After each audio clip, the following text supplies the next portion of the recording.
A palavra solidariedade é provavelmente a mais cara da política europeia. Fica bem em discurso, rende aplausos, dá fotografias bonitas com bandeiras ao fundo e quase ninguém se atreve a perguntar quanto custa.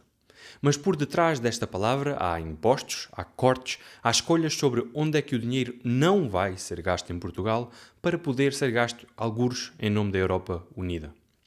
Quando se fala em trazer para dentro da União um país em guerra, arrasado, muito mais pobre do que a média europeia, não estamos a falar só de valores e de causas nobres. Estamos a falar de até que ponto Portugal está disposto a ir nessa solidariedade. Até ao último cêntimo, mesmo que isso signifique menos fundos para a nossa própria convergência, ou até ao ponto em que finalmente diz, calma, primeiro necessitamos resolver a nossa casa e depois podemos pensar em ajudar outros. É essa pergunta incómoda que quase ninguém quer fazer quando o país em causa não é qualquer um, é a Ucrânia.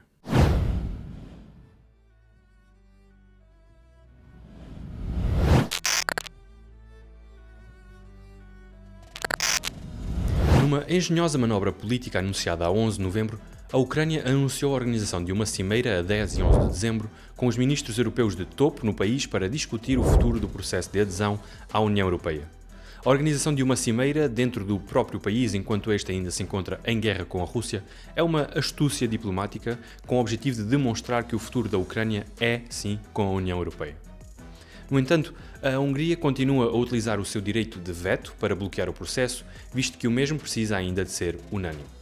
Viktor Orbán, primeiro-ministro húngaro, tem apresentado variados diferentes argumentos para justificar o uso do seu veto, como, por exemplo, acusar a Ucrânia de ser corrupta, um ponto sobre o qual vamos falar mais a seguir, e também disse que a Ucrânia se tornaria um enorme peso económico para a União Europeia, sobre o qual também falaremos mais adiante. A União Europeia tem criticado o posicionamento de Orbán, que acusam de estar politicamente alinhado com a Rússia. A União Europeia, já tendo decidido que a Ucrânia se aderirá à mesma, precisa por isso encontrar maneira disso acontecer. António Costa, agora como Presidente do Conselho Europeu, anda a testar uma fórmula para contornar o veto húngaro. Não mexe na unanimidade final para aceitar um novo país, mas quer que as fases intermédias da negociação, a abertura dos chamados clusters, passem a decidir-se por maioria qualificada. Ou seja, Orbán poderia dizer que não à Ucrânia no fim, mas já não conseguiria travar sozinho cada passo do processo pelo caminho. O objetivo, a meu ver e na minha interpretação pessoal, é empurrar a decisão final até depois das eleições húngaras que acontecerão o mais tardar em abril de 2026. Por enquanto, tudo indica que o seu oponente político, Péter Magyar, que tem um posicionamento muito mais pró-europeu, vencerá as eleições. Para compreender que a questão é quando e não se, pode-se ler na notícia do Político, que tem acompanhado todos estes acontecimentos, o que um oficial europeu disse sobre o anonimato. O objetivo é de fazer tanto quanto possível sem ter de esperar. Depois, quando a Hungria já não tiver o direito de veto, poderemos avançar sem atrasos. Fica por isso claro que já foi decidido a portas fechadas o resultado do processo e falta apenas encontrar uma maneira para o executar. Porém, a Ucrânia já namora com a União Europeia há vários anos. O acordo de associação, assinado ainda antes da guerra, e a zona de comércio livre aprofundada, a famosa DCFTA, abriram-lhe praticamente todas as portas do mercado europeu. Tarifas foram quase todas eliminadas, regras alinhadas com o chamado acervo comunitário, integração progressiva em setores como energia, transportes e serviços. Na prática, a Ucrânia já exporta para a União Europeia como se fosse quase um Estado-membro de segunda linha. Adapta a sua legislação às normas de Bruxelas e vive economicamente dependente desse espaço. O que está agora em causa já não é começar essa relação, é formalizar um relacionamento que, na sua substância, existe há muito tempo. É deixar de ser o namoro económico e passar a casamento político e orçamental. Do lado de Kiev, o objetivo político é claro, fechar as negociações até 2028 para mostrar ao país que o caminho para a Europa é irreversível. Do lado da União, fala-se mais em 2030 como horizonte para um novo alargamento em que a Ucrânia seria um dos protagonistas. Entre 2028 e 2030 cabem duas coisas, o tratado de adesão que tem de ser negociado, assinado e ratificado, e o trabalho de convencer parlamentos e opiniões públicas também de que vale a pena transformar este namoro acelerado num casamento formal. A mesma União Europeia, que passa décadas a falar de Estado de Direito, de democracia e de valores fundadores, não tem qualquer problema em dobrar esses mesmos valores quando a geopolítica aperta. Em teoria, a adesão é um processo técnico, baseado em critérios e em estabilidade. Na prática, discute-se como integrar um país em guerra aberta, com lei marcial em vigor, fronteiras contestadas, territórios ocupados e instituições em modo de emergência. Tudo aquilo que, supostamente, é incompatível com o modelo europeu. Pelo caminho, não se hesita em estudar formas de contornar o veto de um Estado-membro, não através de debate político sério, mas através de alterações de regra cirúrgicas, feitas para neutralizar quem estraga a narrativa da unanimidade feliz. A mesma estrutura que nasceu para garantir paz e previsibilidade no continente admite hoje, com maior à vontade, trazer formalmente para dentro de si um conflito militar ativo e um Estado que ainda não reconquistou sequer o controle pleno do próprio território. E depois embrulha isto em discursos solenes sobre coragem, visão histórica, como se nada destoasse. Não é incoerência pontual, é uma contradição de fundo entre tudo aquilo que a União Europeia diz ser e aquilo que na prática está disposta a fazer. Uma espécie de moralismo europeu de fachada a encobrir uma profunda incoerência política.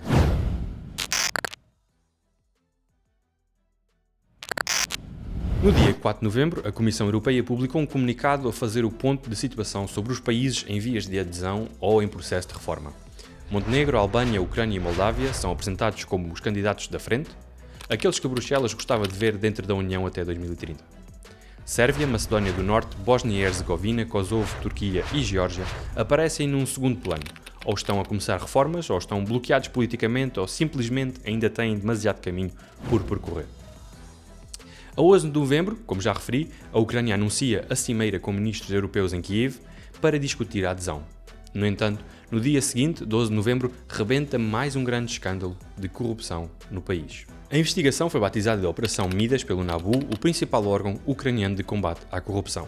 Depois de cerca de 15 meses de investigação, mais de 70 buscas e mais de 1000 horas de escutas, o NABU concluiu que altos responsáveis públicos, em conluio com empresários, inflacionavam artificialmente em 10 a 15% o preço de contratos da Energoatom, a empresa estatal de energia nuclear.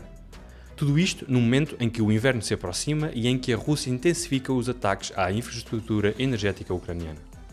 O NABU não divulgou oficialmente os nomes de todos os envolvidos, mas relatos do político e de outros órgãos internacionais referem atuais e antigos ministros, um ex-vice-primeiro-ministro e o diretor de segurança da própria Energoatom. No entanto, no centro mediático de todo o caso está Timur Mindis, um empresário conhecido e antigo aliado próximo de Zelensky.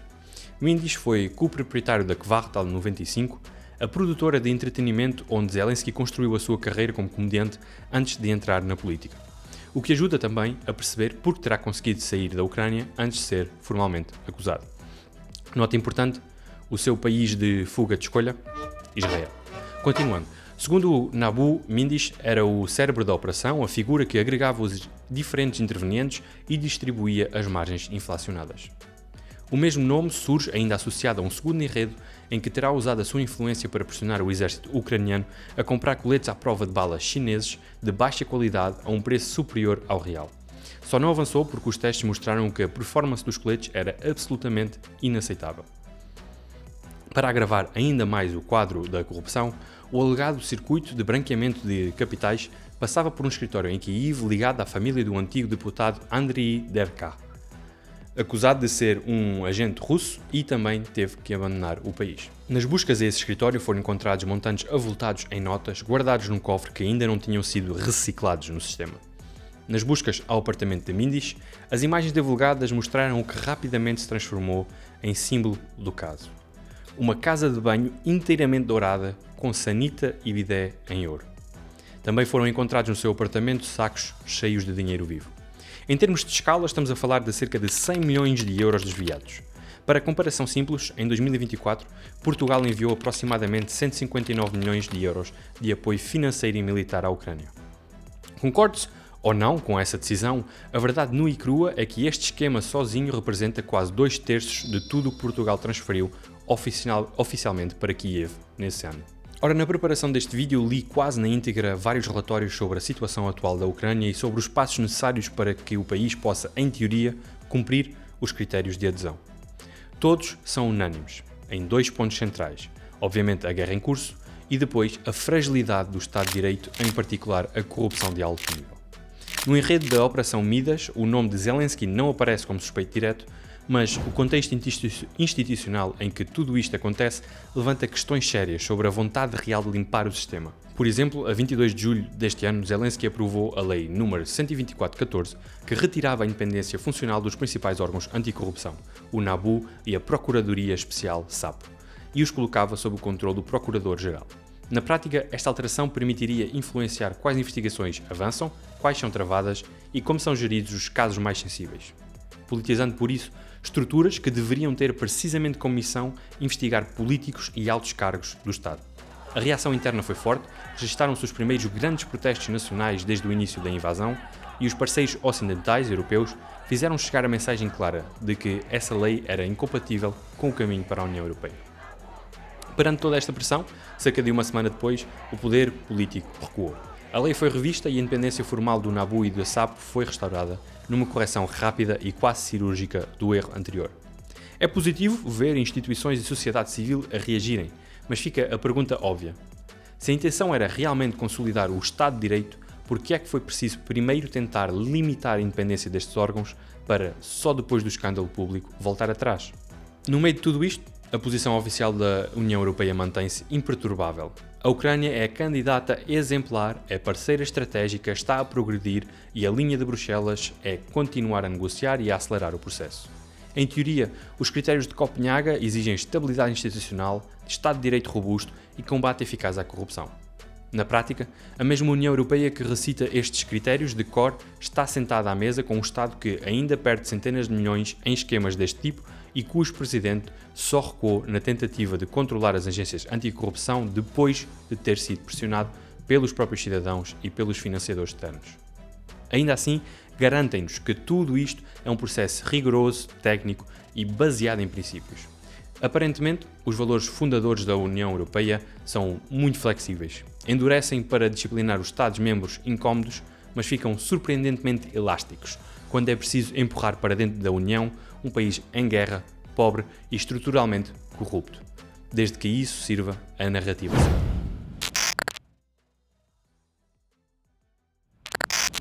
Ora, Portugal gosta de dizer que é europeísta por convicção, mas nas contas públicas é europeísta por necessidade. A convergência portuguesa desde os anos 90 foi financiada em grande parte por fundos de coesão e fundos estruturais.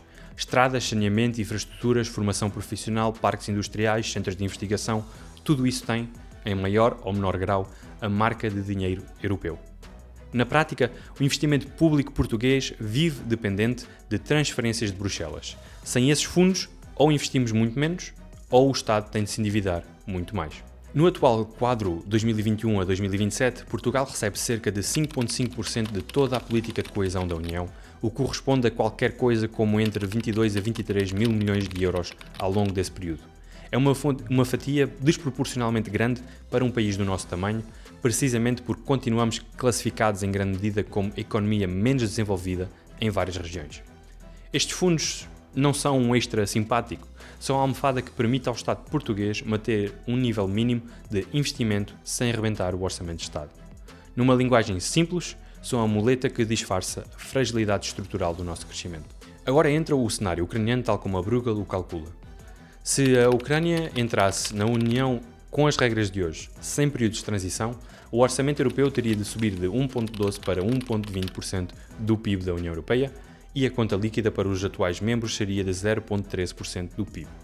À primeira vista parece pouco, mas quando se olha para a política de coesão, a coisa ganha escala.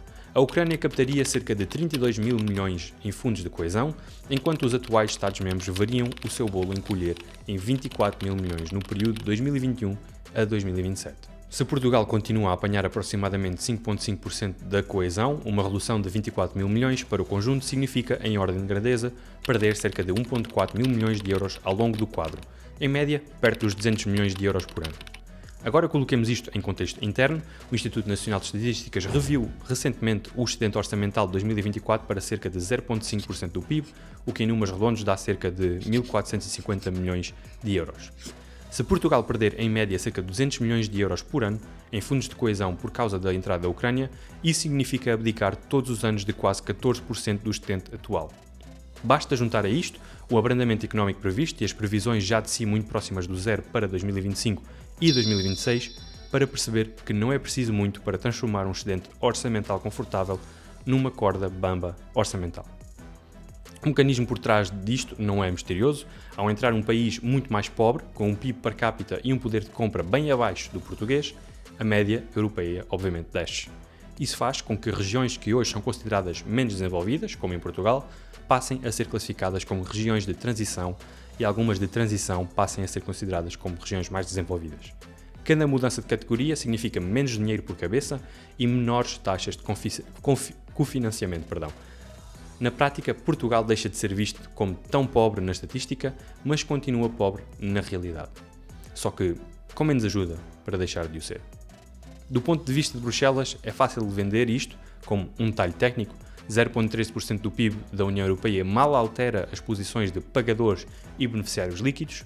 À escala da média europeia são trocos, à escala de um país como Portugal, é decidir se há dinheiro para mais uma linha ferroviária, para reabilitar escolas ou financiar programas de inovação, ou se tudo isso deverá ficar na gaveta. E é aqui que o discurso da solidariedade com a Ucrânia ganha um lado menos fotogénico.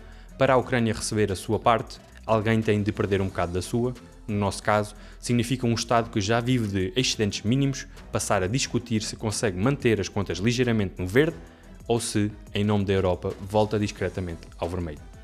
No limite, o quadro que se desenha é este. Uma União Europeia que continua a tratar Portugal como um aluno aplicado, sempre disponível para aplaudir mais alargamento, enquanto o coloca a competir silenciosamente com a Ucrânia para ver quem é melhor a ser pobre aos olhos da fórmula de coesão. A Ucrânia entra para receber porque é muito pobre, Portugal começa a receber menos precisamente porque já não é tão pobre na estatística, apesar de continuar estruturalmente dependente desses fundos. E depois dizem-nos que ninguém perde com isto, que é tudo uma questão de visão histórica e de coragem política. Talvez até seja, mas do ponto de vista português parece sobretudo uma forma muito elegante de pedir ao país que bata palmas enquanto se prepara para apertar o cinto mais um furo.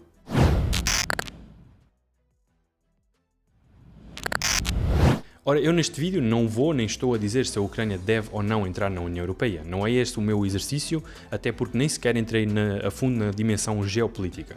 Quem ganha é com Kiev, quem perde com Moscou, quem lucra com o medo, quem lucra com as armas. O que fiz foi outra coisa. Olhar para o estado real da Ucrânia, um país em guerra, com a lei marcial, com esquemas de corrupção de centenas de milhões e com um presidente que só recuou na tentativa de controlar as agências anticorrupção porque foi empurrado pela rua e pelos cheques europeus. Se isto é o candidato modelo aos tais valores europeus, então o problema não é só o candidato. Por isso, não estou a formalizar aqui um sim ou não à adesão, o que deixo é uma dúvida simples.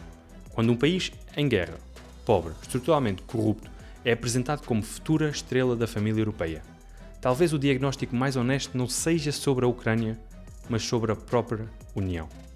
Porque se este é o novo padrão do clube dos valores fundadores, então a Europa não está apenas a alargar fronteiras, está discretamente a encolher ou a diminuir a sua própria fasquia. Ora, qual é a tua opinião sobre a situação da Ucrânia? Achas que se deve avançar com o processo de adesão? Achas que se deve travar até demonstrarem provas concretas de que estão num combate eficaz à corrupção ou até mesmo que acabe a guerra na Ucrânia? É sempre bom ouvir as vossas opiniões, estou aqui para discutir, para partilhar ideias e por isso quero também ver os vossos comentários. Obrigado por ter estado desse lado a ver mais um vídeo.